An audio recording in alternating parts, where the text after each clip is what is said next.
సుకుమార్ దర్శకత్వంలో icon star Allu Arjun నటించిన Pushpa 2 cinema విడుదలకు ముందే దేశవ్యాప్తంగా మంచి క్రేజ్ని సంపాదించుకుంది. టీజర్ ట్రైలర్ విడుదలైనప్పటి నుంచే ప్రేక్షకుల్లో ఈ సినిమాపై అంచనాలు తారాస్థాయికి చేరాయి. అన్ని భాషల్లోనూ ప్యాన్ ఇండియా స్థాయిలో ప్రమోషన్స్ నిర్వహించిన సినిమాకు మునుపెన్నడూ లేని బజ్ తెచ్చింది మచ్చ.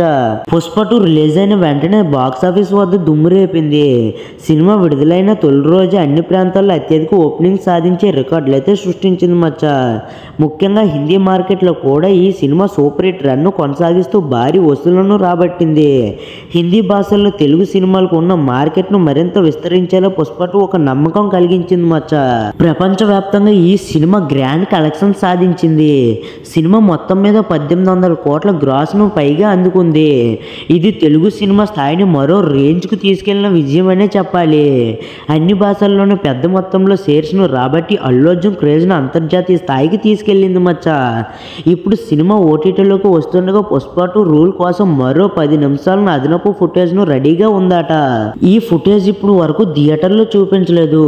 సో నెట్ఫ్లిక్స్లో సినిమా చూసే ప్రేక్షకులకు ఇది మరో కొత్త అనుభూతిని కలిగించబోతుంది.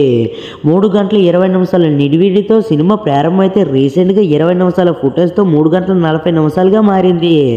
ఎక్స్ట్రా సీన్స్తో పాజిటివ్గా రెస్పాన్స్ అందుకున్న పుష్ప 2 ఇప్పటికీ మంచి కలెక్షన్స్ను అందుకుంటోంది మచ్చ. ఇక ఓటీటీలో వచ్చే సమయానికి ఈ చిత్రం మొత్తం 3 గంటల 50 నిమిషాల నిడివిడితో ప్రేక్షకులను ఆకట్టుకుంటుంది. థియేటర్లో ఆన్లైన్ స్ట్రీమింగ్కు వచ్చే ఈ మార్పులతో సినిమా ప్రేక్షకులను ఎంతగానో అలరించే అవకాశం అయితే ఉంది మచ్చ. మరి కొత్త కంటెంట్తో ఓటీటీలో కూడా పుష్ప 2 ఎలా దూసుకుపోతుందో చూడాలి. పుష్ప 2 రీలోడింగ్ అయితే వేరే లెవెల్ అయితే ఉంది మచ్చ. 20 నిమిషాల సీన్స్ అయితే గూస్ బంప్స్ అయితే తెప్పిస్తాయి. పుష్ప 2 20 మినిట్స్ రీలోడ్ సినిమా చూస్తున్నంతసేపు సుక్కుమామ ముందే ఎందుకు యాడ్ చేయలేదనే ఆలోచన అయితే మనకైతే ఖచ్చితంగా కలుగుతుంది మచ్చ. నాకైతే క్లైమాక్స్ ఫైట్ కంటే 20 మినిట్స్ సీన్ చూస్తున్నంతసేపు అయితే గూస్ బంప్స్ అయితే వచ్చే మచ్చ.